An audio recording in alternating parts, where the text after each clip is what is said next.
Fridge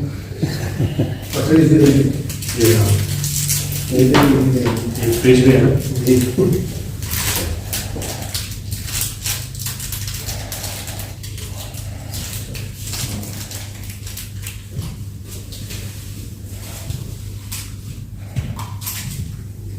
Congratulations.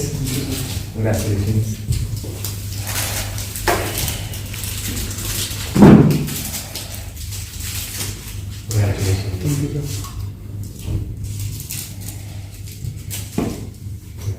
Thank you, sir.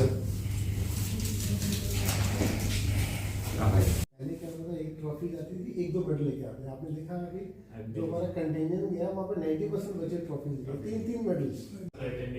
Hi sir. Hi sir. Yes sir. Feeling confident? Yes sir. Better person? Yes sir. And good. Total change of personalities now. Okay. You as an officer and serve the country? Yes sir. Proud of you.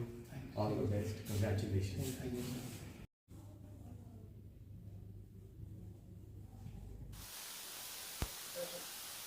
क्या नाम आपका, कहाँ से आप रहने वाले हैं? ये हमें नहीं पता आप कहाँ से होते हैं, हम सारी बात बताइए कि किस तरह आपको ये अपॉर्चुनिटी, कैसे आपने ज्वाइन किया एनसीसी और आज कौन सा कैंप आप ज्वाइन करते हैं? यस सर, मेरा नाम अविनाश चौधरी है और मैं गो मनासा कैंप से हूँ। तहसील रामगढ़ है मेरी, वो बॉर्डर साइड है। मैं एनसीसी ज्वाइन की थी हमने 11th क्लास में। पहले हमारे स्कूल में एनसीसी नहीं थी, मैं कब से ट्राई कर रहा था एनसीसी के लिए। ऐसे प्राइवेट भी होती है ना एनसीसी, जो स्कूल में नहीं है तो हम बाहर ले सकते, मगर वहाँ पर मेरे को मिल नहीं रही थी। अभी स्कूल में आई, हमें अपॉर्चुनिटी मिली अलग अलग कैंप्स लगाने की। पहले मैंने लगाया नगरोटा कैंप, वहाँ पर मेरे को बहुत कुछ सीखने को मिला। फिर मेरा मन किया मैं और कैंप्स लगाऊँ। फिर हमारे पास एक वैकेंसी आई थी दिल्ली रोहिणी की EBSB कैंप की, तब सर ने हमें बताया था। फिर मैंने सर को कहा था कि सर मैं जाना चाहता हूँ। सर ने कहा था अभी 30 बच्चे हैं तो सेलेक्ट करके ही जाएंगे। तो सर ने मेरे को सेलेक्ट किया था उसमें। जब मैंने देखा कि मैं अकेला जा रहा हूँ तो क्या करूँगा मैं अकेला जाके, मगर सर ने फिर मेरे को बाद में समझाया था कि अगर तुम अकेले तो कोई बात नहीं है, सीखने को मिलेगा, बहुत कुछ सीखने को मिलेगा, तुम्हारे अंदर बहुत सारी चेंजेस आएंगी। मेरे पेरेंट्स ने भी कहा था कि बहुत सारी चेंजेस आएंगी तेरे अंदर। उसी की वजह से मैं गया वहाँ पर। जब मैं गया बहुत सारे, यानी कि मैं स्कूल का अकेला बच्चा था, बाकी सब कॉलेजेस के 2nd और 3rd ईयर के बच्चे थे। मेरा कॉन्फिडेंस लेवल यहाँ पर था। जब मैं वहाँ पर वापस आ रहा था तो मेरा कॉन्फिडेंस लेवल यहाँ तक पहुँच चुका था। मैंने वहाँ पर अलग अलग कल्चर्स के लोगों से मिला, बहुत कुछ सीखा मैंने। वहाँ पे लोग ना खुलकर बात कर सकते हैं, मगर हम नहीं कर पाते थे क्योंकि हम कभी गए नहीं ना बाहर, तो हमें पता नहीं था कैसे बात करनी है कैसे नहीं। मगर वहाँ पर जाकर हमें बहुत कुछ सीखने को मिला। हमने अलग अलग जगह घुमाई गई हमें वहाँ पर हम घूमे Qutub Minar, India Gate, War Memorial, Nehru Planetarium, प्रधानमंत्री संग्रहालय और भी बहुत कुछ। वहाँ पर हमें बहुत कुछ हमें वहाँ पर पता चला कि इंडिया कितना डेवलप है। हमें यहाँ पर पता नहीं ना, कि हम गए नहीं कभी, तो वहाँ पर हमें टेक्नोलॉजी का पता चला, कहाँ कैसी टेक्नोलॉजी है वहाँ पर। यानी कि जैसे हमें बोर्ड है ना, ये डेस्क है, डेस्क भी वहाँ पर टेक्नोलॉजी के साथ है, टच डेस्क है। हमें सब कुछ देखने को मिला वहाँ पर। और जब हम प्रधानमंत्री संग्रहालय में गए थे, वो अभी 2022 अप्रैल 2022 में ही बनकर तैयार हुआ है। वहाँ पर हमें फर्स्ट, जब हमारा देश आज़ाद हुआ था, फर्स्ट न्यूज़पेपर था, हमें वो भी देखने को मिला। हमें आज तक के सारे प्राइम मिनिस्टर, प्रेसिडेंट जितने भी हैं, हम सबको देखने का मिला।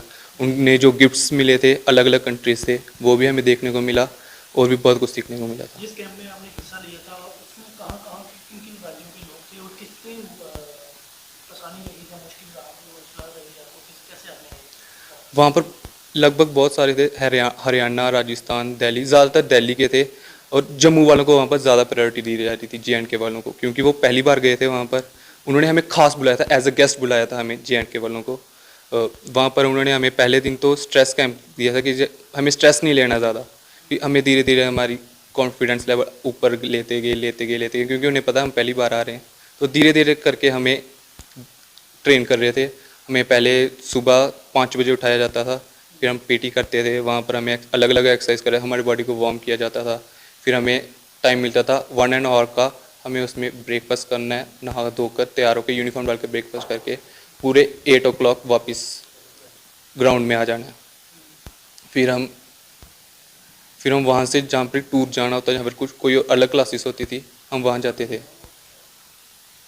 फिर हम वहाँ जाते थे और उसके बाद फिर दोपहर को आते थे, लंच करते थे, थोड़ा रेस्ट मिलता था। फिर शाम को हमारा होता था गेम्स। हमें जो भी गेम्स पसंद था हम वो कर सकते थे। किस कैंप में आप गए थे और किस स्कूल के माध्यम से आपको मौका मिला था? हम गए थे एक भारत श्रेष्ठ भारत कैंप EBSB कैंप, और ये मेरे को मौका मिला हमारे MB इंटरनेशनल स्कूल की बदौलत और हमारे प्रिंसिपल सर, डायरेक्टर सर और CTO मिस्टर सोहनलाल सर की वजह से। लाइफ का ये किस्सा इस बात का कभी याद रहेगा? बहुत याद रहेगा। आपको पता है जब हम 10 दिन बिताते हैं वहाँ पर, मगर वापस आने का कभी मन नहीं करता। क्या कुछ मैसेज रहेगा नौजवानों को? यही कि NCC को ज्वाइन करो। लोग सोचते हैं, बच्चे सोचते हैं कि पढ़ाई छूट जाएगी, ऐसा नहीं है। वहाँ पर भी हमें पढ़ने का मौका मिलता है, हमें अलग अलग चीज़ें एक्सपीरियंस करने का मौका मिलता है, हमें अलग अलग अपॉर्चुनिटीज़ मिलती है। हम अपने डर को बाहर निकाल सकते हैं और हमारा कॉन्फिडेंस लेवल बहुत ज़्यादा हाई होता है। आगे मौका मिलेगा तो ज़रूर जाएंगे सर। कल मेरा सवाल पूरा हो जाएगा, ठीक है? क्या नाम आपका और किस जिले से, किस गांव से रहने वाले हैं, किस स्कूल में आप पढ़ते हैं और कैसे आपको अपॉर्चुनिटी मिली वहाँ पहुँचने की, किस कैंप के माध्यम से आपको ये अपॉर्चुनिटी हुआ, आज किस मुकाम पे आप पहुँचे, बताएं। मेरा नाम मानिक शर्मा है। मैं यहाँ पे करियाल ब्राह्मणा पटली मोड़ के नीचे यहाँ पे रहता हूँ। मेरा MB इंटरनेशनल स्कूल से हूँ मैं, और मैं ऑल इंडिया थल सेना कैंप में गया था। ये कैंप इन्फेंट्री का सबसे बड़ा कैंप है। इसकी सिलेक्शन CATC कैंप से स्टार्ट हो गई थी। बहुत बच्चे आए थे सिलेक्शन के लिए। There were almost more than 400 cadets were come, और उनमें से सिर्फ 98 कंटीजेंट सेलेक्ट हुए थे थल सेना कैंप के लिए। ये कैंप हमारा दिल्ली में हुआ था, और यहाँ पे पूरे इंडिया, ऑल इंडिया 17 डायरेक्टरेट्स ने पार्टिसिपेट किया था, जिसमें से मैं मैप रीडिंग में था, और हमारी JNK डायरेक्टरेट 6 पोजीशन पे आई थी। वहाँ पे हमें काफ़ी ऑफिसर से मिलने का मौका मिला, जैसे हमारे DG NCC के जो DG सर हैं, लेफ्टिनेंट जनरल गुरबीरपाल सर। और वहाँ पे मैंने काफ़ी नॉन बैनर्ड एक्टिविटीज़ में भी पार्ट लिया, जैसे टग ऑफ वॉर, और उसमें भी मेरे को ब्रॉन्ज मेडल मिला है। वहाँ पे काफ़ी एक्टिविटीज़ हुई थी, अलग एक्सपीरियंस होता है वहाँ पे। हम पूरे मतलब एक पूरा इंडिया एक साथ होता है वहाँ पे।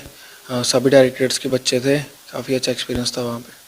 आज इस मुकाम पे आप पहुँचे हो, किसको तकलीफ होती है सबसे पहले तो मैं अपने स्कूल को MB इंटरनेशनल जूनियर ने मेरे को ये अपॉर्चुनिटी दी। फिर हमारे CTO सर, प्रिंसिपल सर और director sir gave me this opportunity. काफ़ी अच्छा कैंप था, काफ़ी कुछ सीखने को मिला इससे। आगे भी फ्यूचर में काफ़ी काम आएगा इस कैंप के, जैसे हमारे एक पर्सनैलिटी डेवलपमेंट और सेल्फ कॉन्फिडेंस बढ़ता है। कितने दिन का आपका ये कैंप रहा और क्या कुछ सीखा आपने? ये ऐसे लम्हे जो याद रहे? हाँ, ये कैंप हमारा 15 दिन का था। काफ़ी लम्हे थे जो हमें हमेशा याद रहेंगे, कभी नहीं भूलेंगे। जैसे दोस्तों के साथ बिताना, वो भी एक काफ़ी, जब हम आ रहे थे वहाँ से मन नहीं कर रहा था आने का, बट आना पड़ा, क्या कर सकते हैं। ऑफिसर से भी मुलाकात हुई होगी, तो किस तरह का कॉन्फिडेंस बढ़ता, उनसे बात करके उन्होंने अपना एक्सपीरियंस भी शेयर किया होगा, कुछ ऐसी? काफ़ी ज़्यादा ऑफिसर से मिले। जैसे मैंने बताया, हमारे DG सर, उन्होंने अपनी लाइफ स्टोरी बताई कि कैसे वो पैरा के हैं, पैरा कमांडो। उन्होंने हमें बताया था कि कैसे मतलब उनकी जर्नी कहाँ से स्टार्ट हुई, कैसे अभी वो इतने बड़े रैंक पे हैं।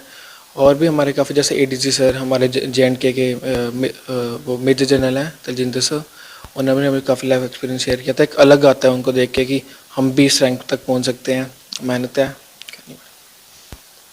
पहले में और आज में कितना फर्क आपके कॉन्फिडेंस में? काफ़ी फ़र्क होता है। जैसे पहले जब हम स्टार्टिंग में गए थे, मैं भी अकेला गया था, पूरी JNK की टीम में था, मैं अकेला गया था हमारे स्कूल के। मैं लगभग वहाँ पे 45 डेज़ का था।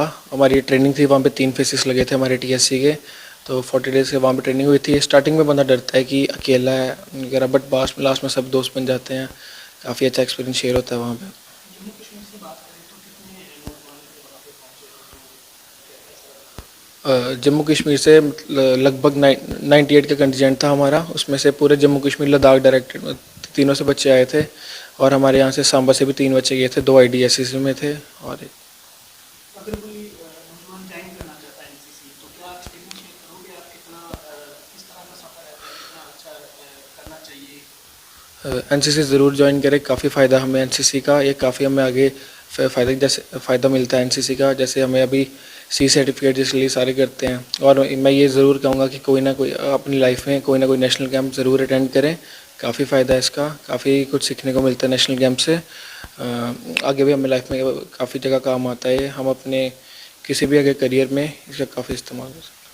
सेंट्रल गवर्नमेंट काफ़ी सारी स्कीम चला रही है, फिट इंडिया, खेलो इंडिया, साथ में मैसेज दिया जाता है, बॉडी फिजिकली फिट क्या कुछ युवाओं को मैसेज रहेगा आपकी तरफ से कि स्पोर्ट्स के साथ जुड़ें, चाहे जरूर किसी ने मतलब गलत रास्ता ना अपनाएं, क्या कुछ मैसेज रहेगा? ऐसे आजकल काफ़ी गलत चीज़ें आ रही हैं, लोग उस पर ज़्यादा इंटरेक्ट हो रहे हैं, बट हमें खासकर युवाओं को ये कहना चाहता हूँ कि काफ़ी अपना ध्यान एक ही जगह रखें। एनसीसी स्पोर्ट्स से हमें एक अच्छी लाइफ देते हैं और काफ़ी फिज़िकली फिट रह सकता है बंदा यहाँ पे। मैं सबसे पहले थैंक्स करना चाहूँगा एनसीसी का, जिन्होंने हमारे स्कूल के बच्चों को ये एक प्लेटफॉर्म प्रोवाइड किया जिससे इनकी मेंटल फिटनेस, फिज़िकल फिटनेस में बहुत चेंजेस आए। एंड इन रिटर्न ये चेंजेस हमारे जो यहाँ की जनरेशन, जो हमारे बच्चे ऑलरेडी यहाँ पढ़ रहे हैं, उसमें भी फ्लोट कर रहे हैं। तो ये एक इंस्पिरेशन है बाकी स्टूडेंट्स के लिए भी। और जो कैंप ये अटेंड करके आए, 10 दिन का कैंप, 15 दिन का camp, they are all together different personality now days. इनके आपका वॉकिंग स्टाइल, इनके confidence which is always high now. So मैं सबसे पहले थैंक्स करूँगा हमारे एनसीसी का जो अपॉर्चुनिटी के लिए, स्कूल की टीम का, जो स्कूल के प्रिंसिपल, द सीटीओ, जो इनको देखते हैं, इनको प्रिपेयर करते हैं, इनको मोटिवेट करते हैं। और इससे ये एडवांटेज है, इससे और बच्चे मोटिवेट होते हैं। अब हमने चेंज देखा कि जो बाकी स्टूडेंट्स एनसीसी के हैं, जूनियर डिवीज़न के, वो इनके पास जाते हैं, इनसे डिस्कस करते हैं कि ये यहाँ तक कैसे पहुँचे। ये एक बहुत प्राउड मोमेंट है डिस्ट्रिक्ट सांबा के लिए कि एक नेशनल लेवल के कैंप में अटेंड किया और हमारे जो एनसीसी के जो डीजी लेवल के वहाँ पे ऑफिसर्स हैं, सीनियर ऑफिसर्स, उनसे इंटरेक्ट किया, उनकी इंस्पिरेशन ली, उनकी लाइफ स्टोरीज जो हैं डिस्कस की। तो बड़ी अच्छी बात है, खासकर छोटे-छोटे गाँव से निकल कर जी। वाली बात है, खासकर सांबा जिले में। जी। तो क्या कुछ रहेगा? मैं यही कहूँगा कि लाइफ में एकेडमिक्स, अगर हम एजुकेशन की बात करें, स्कूल लेवल की बात करें, तो एकेडमिक्स तो इम्पॉर्टेंट है ही है, बट उसके साथ लाइफ में कोई ना कोई एम होना चाहिए, कोई ना कोई स्पोर्ट्स या कोई ना डिफरेंट फील्ड हम ज़रूर ऑप्ट करें। एकेडमिक्स के साथ स्पोर्ट्स है, आपकी फ़िज़िकल फिटनेस, क्योंकि अगर आप फिज़िकल फिट होंगे तभी आपका ब्रेन और माइंड ज़्यादा शार्प होगा, आपके नंबर्स भी अच्छे आएंगे। तो ये एक कंप्लीट पैकेज है एक ह्यूमन बीइंग का कि उसको एकेडमिक्स के साथ फिज़िकल फिटनेस भी करनी चाहिए। और इससे जो है आजकल जो यूथ है जो ड्रग्स के ऊपर जा रहा है, आगे पीछे जा रहा है, तो उससे वो पीछे हटेगा। सर, किस तरह इनको तैयार किया गया, मोटिवेट किया गया जहाँ से आगे तक, और इनको फ्यूचर में कितना ज़्यादा फायदा होगा इससे? जी, जैसे एनसीसी का मिशन रहता है कि बच्चों को सेल्फ डिसिप्लिन सिखाया जाए, लीडरशिप स्किल्स सिखाया जाए, उसके बाद उनको लगे कि सॉलिडारिटी है, एकता है, राष्ट्र देखना है, पूरा देश एक है, ये सारी भावनाएं इनके साथ हों। उसके लिए बच्चों को पहले तो मोटिवेट किया जाए, प्लस ऐसे कैंप्स की अपॉर्चुनिटीज़ दी गई। मैं इस बात के लिए बड़े गर्व से कहता हूँ कि हमारे बच्चों को मौका मिला, उन्होंने उसको कैच किया। और ऐसा नहीं है कि सिर्फ आप बोलो बच्चे चले जाएंगे, there lot of testing, training, rigorous training, इतनी लंबी लंबी ट्रेनिंग करके ये बच्चे नेशनल लेवल के लिए सिलेक्ट हुए हैं और आज हमारे साथ हैं और रिजल्ट सामने दिख रहा है। उनकी पर्सनैलिटी टोटली चेंज्ड है, दे आर वेरी कॉन्फिडेंट। काफ़ी ज़्यादा फ़ायदा रहेगा। मैं आपको एक छोटा सा एग्जांपल देता हूँ। ये हमारे बच्चे जो है 4 बच्चे नेशनल कैंप लगा के आए हैं। चारों ने आके जब असेंबली में आके अपना एक्सपीरियंस शेयर किया, जिस नेक्स्ट कैंप के लिए, जूनियर डिवीज़न के कैंप के लिए हमारी वैकेंसीज कम पड़ती थी, पूरी हो गई, ओवरफ्लो कर गई। 40 बच्चे कैंप गए, 19 मेडल्स लेकर आए। तो ये जोश है, ये मोटिवेशन है, स्कूल के लिए अच्छी बात है। यूथ के लिए एक बहुत बड़ा मैसेज है कि बाकी तरफ डाइवर्ट ना होकर अच्छी चीज़ों की तरफ जाएं, अच्छी एनर्जी लें, लोगों का आशीर्वाद लें और खुश रहें।